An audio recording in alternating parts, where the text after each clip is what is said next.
আমি না পাবদা মাছের তেল পাবদা করব, তার জন্য পাবদা মাছগুলোকে ভেজে নিয়েছি।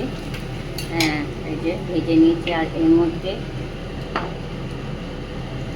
কালো জিরে, আর ওটা কাঁচা লঙ্কা দেবো। আর আর এতে আমি কাশ্মীর লঙ্কার গুঁড়ো, হলুদ গুঁড়ো আর জিরে গুঁড়ো আর একটু ধনে গুঁড়ো এটার মধ্যে দিয়ে দেবো। তারপর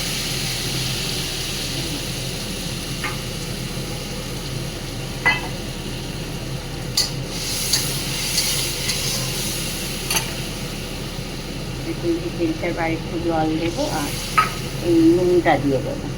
নুন আর এই লঙ্কাটাও দিয়ে দেবো, দিয়ে একটু ফুটে যাক, ফুটে গেলে মাছগুলো দিয়ে দেবো।